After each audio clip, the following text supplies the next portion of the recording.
Un segundo término que vamos a usar muchas veces, bueno, está de diferentes maneras. Familia espiritual o comunidad de fe. Para esto hay muchos nombres. O iglesia en casa.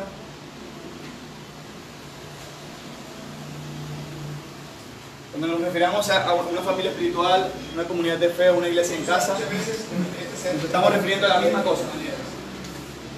Es cuando un grupo de discipulados toma una decisión, toma el compromiso de decir, de aquí en adelante vamos a vivir juntos bajo los principios de una comunidad, de una familia espiritual, que lo vamos a ver ahora. Es lo que está en Hechos 2. Aquí son personas que han nacido de nuevo. Solo eso, digamos, sin ningún compromiso. Aquí ellos empiezan a reunirse y empiezan a aprender. Están juntos y puede que haya gente con diferentes niveles en tu grupo, gente que está entendiendo más, gente que está entendiendo menos, y empieza el proceso. Pero en un punto de este proceso, tú quieres que ellos lleguen a ser familia espiritual. Entonces lo que los convierte en una familia espiritual es que ellos como grupo deciden hacer un compromiso con ellos mismos y con el Señor. ¿Cuál es el compromiso? Ellos van a vivir todos los principios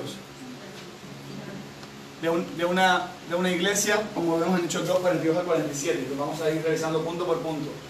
Pero ellos hacen un compromiso. Hay un compromiso que hace que ellos empiecen a ser familia. Antes ellos son un grupo de discipulados, de gente que se va reuniendo y empieza el discipulado, pero aquí ya hay un compromiso. Cuando empiezas a llamarlos familia, ellos son una familia espiritual porque entre ellos hay un compromiso de trabajar juntos y de vivir de acuerdo a los principios que vemos aquí.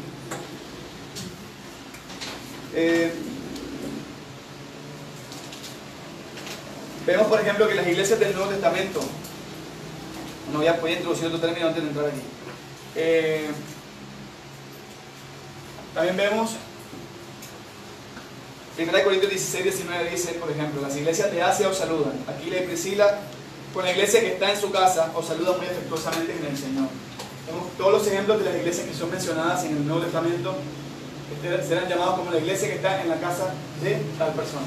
Entonces, cuando una familia espiritual se reúne en una casa, una familia espiritual puede ser una familia física que decide tomar este compromiso, o un grupo de vecinos que deciden tomar este compromiso, empiezan a ser familia espiritual.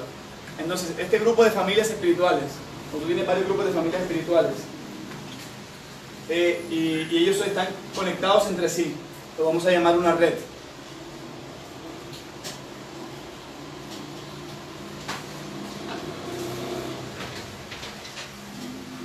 Entonces tenemos de nuevo un grupo de discipulados, es un grupo de personas que han nacido de nuevo y empiezan a entrenarse.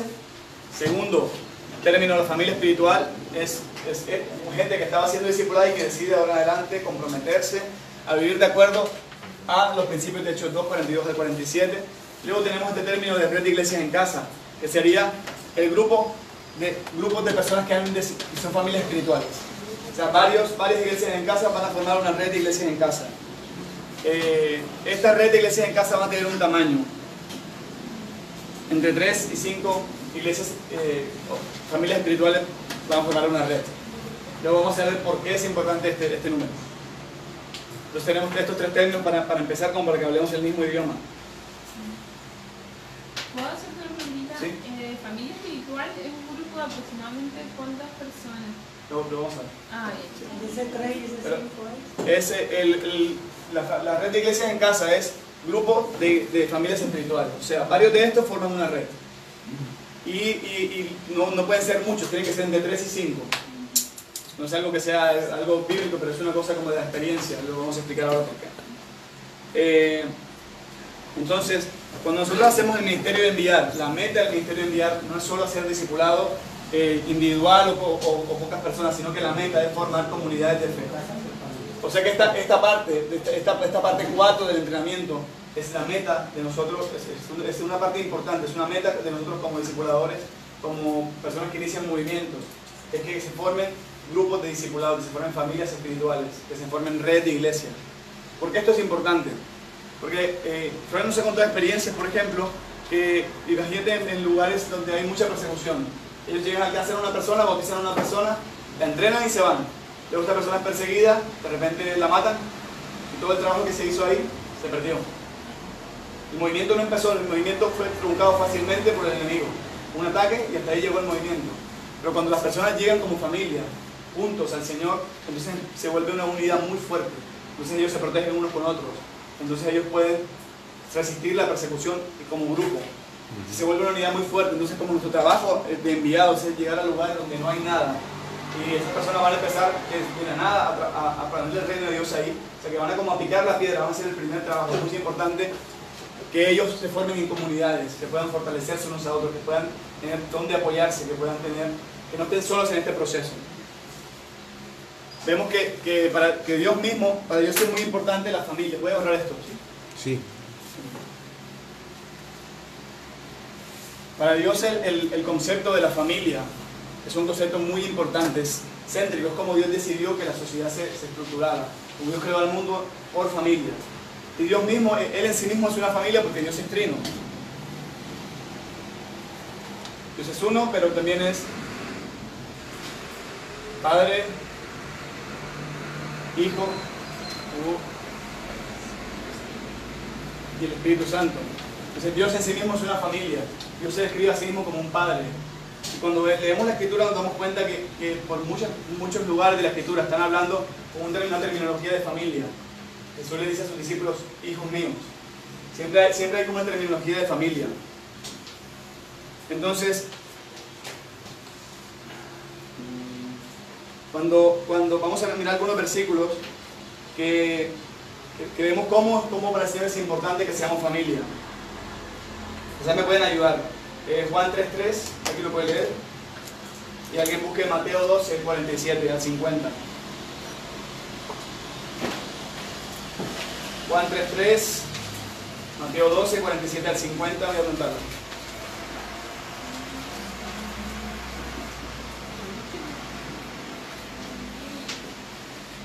Juan 3, ¿lo leo? Sí, por favor. Respondió Jesús y le dijo, de cierto te digo, que el que no naciere de nuevo no puede ver el reino de Dios. Entonces vemos que describe la entrada al reino de Dios como un nacimiento. ¿Cómo tú vienes a ser parte de una familia? Cuando naces, es la forma en cómo tú entras en una familia. Entonces desde el principio, nuestra relación con Dios está descrita como en la misma forma de que la familia física existe, de la misma forma se describe nuestra entrada a la familia espiritual. Mateo 12, ¿alguien lo tiene? 47 al 50. Y alguien le dijo, he aquí, tu madre y tus hermanos están afuera deseando hablar contigo. Pero respondiendo él a el que se decía, dijo, ¿quién es mi madre y quiénes son mis hermanos? Y extendiendo su mano hacia sus discípulos dijo, he aquí mi madre y mis hermanos, porque cualquiera que hace la voluntad de mi Padre que está en los cielos, ese es mi hermano, mi hermana, mi madre. Sí. Vamos a leerlo todo, pero puedes ver en todos estos textos que Jesús habla de la iglesia como una familia. Ellos son mis hermanos, ellos son mi madre, ellos son mi familia. Entonces a los discípulos Él le llamó su familia. Vemos que para Dios la familia es muy importante. Entonces en el Nuevo Testamento, cuando hablamos de familias espirituales, hay 4 principios básicos que podemos ver que están en todas las familias espirituales. Primero, ellos dicen que se mantenían firmes en el estudio de la palabra.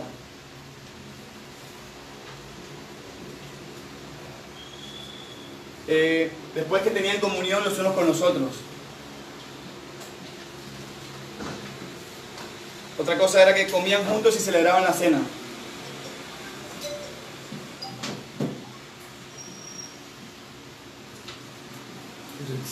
Hechos 2, 42, 47, ¿sí?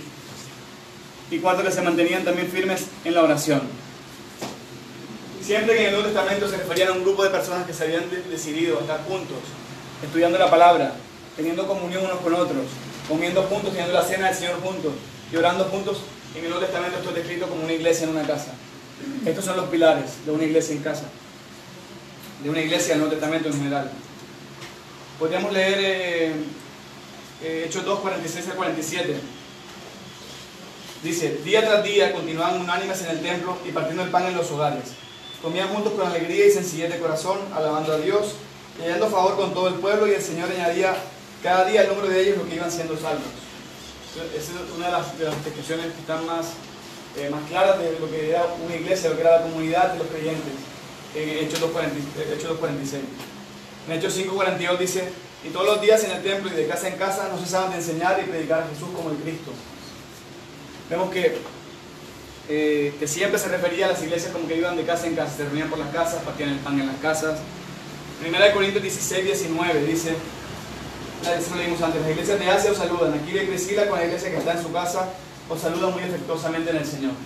Otra vez, descripción de iglesias por las casas. Colosenses 4:15 dice: saludos a los hermanos que están en la Odisea, también a Ninfas y a la iglesia que está en su casa. Entonces, a pesar de que en el Nuevo Testamento la iglesia se describe de muchas maneras, hay como muchas analogías para describir diferentes aspectos de la iglesia, hay un aspecto central, que es que la iglesia es una familia. Tenemos la iglesia descrita como la novia de Cristo, como un rebaño. ¿Qué otra terminología se usa para hablar de la iglesia? La Virgen. Cuerpo. La novia, el cuerpo, muy bien. Cuerpo. Dice que somos el cultivo de Dios, somos un edificio, somos un cuerpo humano, tenemos partes como un cuerpo humano. La iglesia es la luz del mundo también, pero una descripción central es que la iglesia es descrita como una familia. Y todas estas analogías tratan de describir un aspecto más de cómo es la iglesia para el Señor en el reino de Dios, pero la familia es como la definición central, la más amplia de lo que sería la iglesia. ¿Cómo se desarrolló la iglesia a través de la historia? Vemos Señor. ¿Puedes repetir los 4 versículos? Sí, claro. Hechos 2, 46, 47. ¿El versículo? Mateo 12, 47. Ahí los tengo aquí. Esto, míralo. ¿Sí?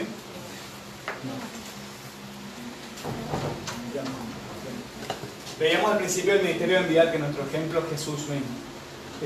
Como veíamos en Juan 17, 18, 20 y 21. Así como el Padre me envió, ahora yo os envío. Entonces, cuando nosotros vamos como enviados, nuestro ejemplo es Jesús. Entonces, si nosotros vemos a Jesús, ¿cómo empezó la iglesia del Nuevo Testamento? Empezó con Jesús mismo y sus discípulos. Entonces, en un principio tenemos Jesús y los 12. Esa es la primera comunidad. Ahí es la primera comunidad. Ellos empiezan a vivir juntos, empiezan a compartir todo. Ellos viven juntos, comen juntos, oran juntos, se mantienen en la palabra del Señor, salen juntos, fueron comunidad ellos. Luego tenemos una segunda expresión, que es la primera iglesia, la iglesia después del Pentecostés. Es la descripción que encontramos en Hechos 2. Ellos eran familias espirituales, eran comunidades de fe. Se habla de ellos que ellos compartían todo, tenían todo en común. Ellos no tenían edificios, no tenían púlpitos, no había sacerdotes, no tenían pastores o personas que eran como los jefes de la cuadrilla, eran todos familias, se consideraban familia, compartían todo lo que tenían y estaban atados o unidos por lazos de sumisión en amor unos con otros. Entonces, esto es la segunda expresión que vemos de los mismos apóstoles, de los mismos discípulos de Jesús, mostraron la primera iglesia como una familia. ¿Qué pasa? Que después, cerca del año 300, se cree que entre el 312 al 380 después de Cristo, fue cuando Constantino, aquí vienen Constantino y toma los principios de la fe cristiana y los vuelve la religión del Imperio Romano. O sea que aquello que era un movimiento de familias espirituales, orgánicas, que compartían todo, se convirtió en una religión por ley de todo un imperio. Entonces el Imperio Romano se convirtió en un imperio cristiano. Y a partir de aquí ellos introdujeron, como que cambiaron la naturaleza de la iglesia. Ellos cambiaron la naturaleza de la iglesia. Ellos cambiaron la naturaleza de la iglesia. La iglesia dejó de ser una familia y se convirtió en una reunión que se hace en un día especial con un sacerdote o con una persona que está presidiendo esta reunión, y se convirtió en algo que tenía que ser liderado por personas que estaban especialmente preparadas o ungidas.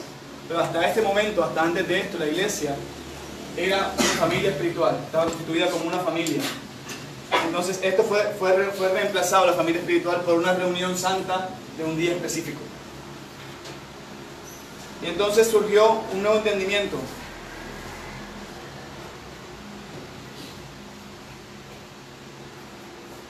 Y es que la iglesia no es más una familia espiritual, sino que es como una reunión específica, ya no una familia espiritual.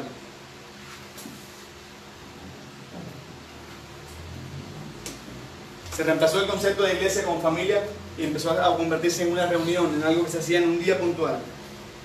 Y a través del tiempo es como que cuando vino la reforma, cuando empezó Martín Lutero con la reforma, ellos recuperaron algunos aspectos de lo que era la fe original, empezaron a recuperar la salvación por fe, volvieron el estudio de la palabra, y muchas cosas volvieron, pero muchas cosas no volvieron. Ellos siguieron bautizando niños, por ejemplo. Muchas cosas en la reforma no se reformaron completamente. Luego a través de los años han venido otras, el Señor ha traído más revelación. Se recuperó el bautismo por inmersión, se recuperó el Espíritu Santo, se han ido recuperando capas. Pero la estructura de la iglesia, que volviera a ser una familia, no se ha tocado. Y eso es lo que creemos que el Señor está trayendo ahora con el ministerio de enviar. Y es un mandamiento al discipulado.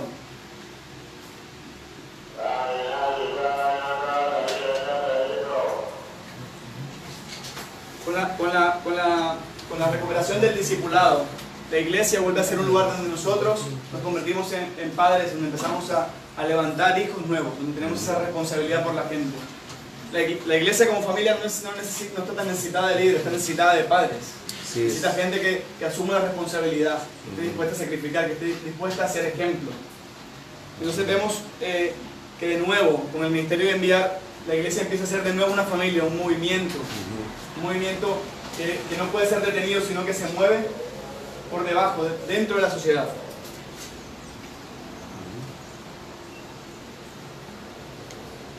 También vemos cómo Pablo habla en Efesios 5 que el matrimonio entre hombre y la mujer refleja la unión de Cristo en la iglesia. Es otra vez una imagen de familia. Como nosotros nos unimos a Cristo, refleja el matrimonio. La familia natural podemos experimentar y cuando vemos la familia natural, es un ejemplo que nos permite entender cómo debe ser la familia espiritual.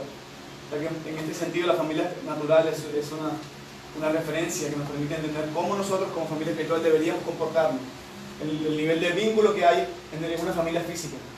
Cuando un hijo tiene problemas, ¿cómo reaccionan sus padres? Cuando un hijo tiene problemas en el modelo de iglesia tradicional, es como una empresa. Si no funciona, te despedimos.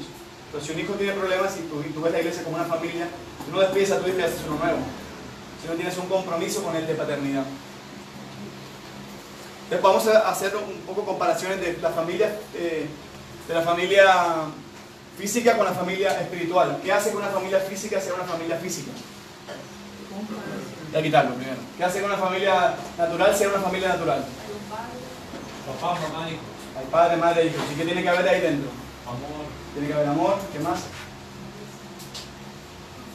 Confianza. Leyeron. Compromiso. Proveer. ¿Qué es lo normal que produzca una familia? Hijos. ¿Y qué pasa con esos hijos? ¿Cuál es su responsabilidad? Criarlos. ¿Hasta qué? Hasta que sean maduros y puedan formar otra. Y deben formar otra familia. Entonces podemos verlo. Una familia natural se caracteriza porque hay relaciones de amor y confianza. Un grupo de personas entre las cuales hay amor y tienen confianza suficiente para contarse todo lo que les pasa, todas sus situaciones, sus luchas. Luego ellos van a crear hijos. De esa familia es natural, el diseño del Señor, que nazcan hijos. Y la responsabilidad de los padres entrenar a sus hijos. Luego vemos que una familia tiene tiempo de compartir, comen juntos, pasan, por lo menos con tu familia, a veces la gente por muy ocupada que esté, por lo menos tratan de comer juntos. Es algo característico dentro de las familias. Y luego se ve que ellos se apoyan en todo. Si algún miembro de la familia tiene problemas, todos los demás intentan ayudarlo. Y luego algo característico de la familia es que los hijos maduran, se casan y crean nuevas familias. Sí. Es una imagen perfecta para ver cómo deberían ser nuestras familias espirituales. Nosotros vamos a llevarle a la gente, a enseñarles a que sean familias espirituales. Porque nos pregunten, ¿cómo debe ser una familia espiritual? ¿Cuál es la respuesta? Debe ser como una familia natural. En un sentido, deben tener relación de amor y confianza. Cuando hablamos de comunión, es un aspecto que caracteriza a la familia espiritual. Debemos buscar formas de comunión que creen vínculos de amor y confianza. Yo lo dije el otro día, cuando tú vas a una reunión, a un concierto, escuchar una predicación, te sientas, escuchar la predicación, te vas a tu casa. Eso no genera relaciones de amor y confianza con la persona que tienes al lado. Entonces, no sé si eso podría ser llamado comunión. Porque la meta de la comunión es la que las personas generen vínculos de amor y confianza. Porque de esa riqueza de amor y confianza es que vamos a encontrar la edificación mutua. Luego vemos, por ejemplo, el comer juntos y celebrar la cena del Señor. Igual que en la familia, porque si tú con tu familia comes, pues con tu familia espiritual también te juntas, comes y celebras la cena del Señor. Para acordarte de por qué somos familia. Por el sacrificio de Cristo, es lo que nos hace que seamos familia hoy. Luego vemos que compartimos todos, se apoyan. Vemos en la iglesia del Nuevo Testamento como ellos, no había necesidad entre ellos, sino que entre ellos nadie podía estar. Por ejemplo, me sobra dinero, pero a mi hermano le falta para llegar al final del mes. Si somos familia espiritual, parte del compromiso de ser familia espiritual es que con esas personas vamos a subir ese reto de ser familia y de que vamos a compartir todo y que vamos a apoyarnos y que vamos a hacer familia, literalmente. Y luego una característica de esto es que nosotros vamos a criar a los hijos, a los nuevos discípulos que salgan, y vamos a entrenarlos hasta que ellos sean capaces de tener sus propias familias espirituales. O sea que para que en una familia haya vida, tiene que haber nacimientos, crianza y multiplicación. ¿Has visto esas familias que no tienen hijos? Llegas a la casa y está todo ordenado, todo limpio. Ay, sí. Súper aburrido, ¿no? Ahí llegas a la casa y dices, aquí falta como vida. Sí, se ve todo brillantito, todo bien puesto, está el púlpito arreglado, todo brillante. La Biblia abierta en el Salmo 93. Pero la vida está en los frutos. Un cuerpo, una familia espiritual tiene vida cuando hay frutos. Nuevos hijos, nuevos hijos, nuevos hijos. Eso es lo que mantiene la vida dentro de la familia espiritual. Vamos a ver qué pasa los 2 años y medio, ¿no? O 3 años, ¿qué? Esa familia que inició al inicio desaparece porque van a formar otras familias, los otros miembros, ¿no es cierto? O sea que por un tiempo es una familia, unidos, pero después tienen que desaparecer. ¿Cómo es en el mundo natural? Claro, le dejo ir a mis hijos que son familia. Sí. Y luego tú no los vemos nunca a ellos. A ver. Seguimos siendo familia. Puede ser que dentro de la familia inicial se vayan añadiendo personas. De repente se está discipulando una persona, llega una persona que llega sola y no tiene dónde ir. Y puede ir a una familia que ya está formada. Pues, y luego los hijos que tú creaste crean su propia familia, pero siguen siendo parte de la red. De la red, claro. Son como tu familia extendida. Te vas reuniendo con ellos también. Entonces la dinámica es igual que la de una familia. Tú tienes una familia como nuclear, es tú y tus hijos y tu esposa. Luego tienes tu hermano con su esposa y su familia. Y no te ves cada día, pero frecuentemente comes juntos también con ellos. También hay una conexión, hacen parte de la red. Gracias, Señor. Entonces, para el ministerio de enviar, ¿cuál modelo debemos usar? ¿Debemos usar el modelo de iglesia de familia espiritual o el modelo de reuniones? El modelo que vamos a usar aquí es el modelo que usó Jesús, el modelo de familia espiritual. ¿Por qué? ¿Por qué es importante que la iglesia sea familia espiritual? Porque la iglesia debe ser ese lugar, ese ambiente seguro en el cual los niños crecen, donde las personas pueden contar sus problemas y ser apoyados. Y todo este tipo de cosas, estas funciones que cumple la familia espiritual, se ven truncadas cuando tú conviertes la familia espiritual en una reunión de muchas personas. Porque pierde la intimidad, pierde esa característica de yo puedo contar aquí, todos me conocen, hay vínculos de amor y confianza, entonces yo puedo abrir mi corazón. En el momento en que tú pierdes ese vínculo de amor y confianza, estás perdiendo la comunión ahí. ¿Lo ves? Está creciendo mucho. Entonces, por eso mantenemos las familias como familias, que se van juntando con otras, pero que no pierdan esa calidad de amor y confianza en la cual la gente puede compartir, puede abrir su corazón y puede ser ayudada, puede ser escuchada. Es como un papá con 200 hijos. Sí, algo así. Pero un problema complicado. Se puede. Sí. Si en el proceso del curso de discipulado ellos van a la calle, encuentran una persona, esta persona se convierte y sigue a Jesús, ¿dónde va a ir esta persona? ¿Se espera hasta que hay un grupo y se comienza de nuevo o podría ser parte de este grupo? Sí, es una buena pregunta. Cuando nosotros empezamos con grupos de discipulado, si empieza el ritmo y tú empiezas a llevar, y empiezan a haber vínculos entre esas personas, no es recomendable que, o sea, lo ideal es que como enviados, cuando encontremos personas, vamos a intentar impactar la red de esa persona, ir al círculo de esa persona y crear algo nuevo allí, no añadir personas. Nuestra meta no es añadir personas a las familias que ya existen. Sobre todo en el proceso cuando las personas están empezando a crear los vínculos, que es muy importante que eso sea un área protegida, donde se creen esos vínculos. Si tú todo el tiempo traes personas extrañas de ese lugar, esos vínculos de amor y confianza van a ser complicados. Porque no se va a volver como un área segura, un área de compromiso donde podemos trabajar, sino que se va a volver un área que entra y sale todo el mundo y nunca la persona se va a sentir. Quisiera contar algo, pero hay 2 personas que no conozco que llegaron ayer, por ejemplo. Entonces, dentro de la familia, eso también lo vamos a ver un poco. Pero gracias, es una buena pregunta, porque tenemos esa tendencia a que encontramos a alguien, tráelo, mételo en la reunión, Nuestra visión como enviados cambia. Estaba buscando llevar a Jesús a las personas. Se encuentra una persona, ¿cómo está tu familia? Y de ahí ir contigo. De repente vamos a encontrar personas que no tienen un noikos, una red alrededor. En Europa es más común, aquí creo que es más difícil. Encontrar personas que están completamente solas. Con estas personas, en una situación pionera es más complicado, pero lo ideal es que se puedan añadir a familias espirituales que ya están maduras y que puedan como adoptar los enviados. Pero esto se puede solucionar de diferentes maneras. Y la otra pregunta es acerca de su salida, porque por lo menos aquí en la cultura peruana hay muchos cambios y a veces la gente no quiere comprometerse así. Siempre voy a este curso discipulado y entonces se van porque otra cosa ocurre. ¿Cómo es la experiencia para, no sé, tienen que escribir algo, un pacto? Sí. Para que quedarse. Florian hace algo interesante. I'm talking bad about you.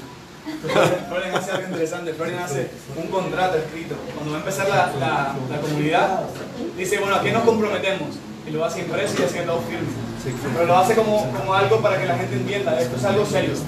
Si vamos a empezar a hacer comunidad, lo que nos hace familia es que nos vamos a comprometer. Y bajo ese compromiso trabajamos. Yo nunca he hecho lo del contrato. Yo nunca he hecho lo del contrato, pero sé que Florian sí lo ha hecho.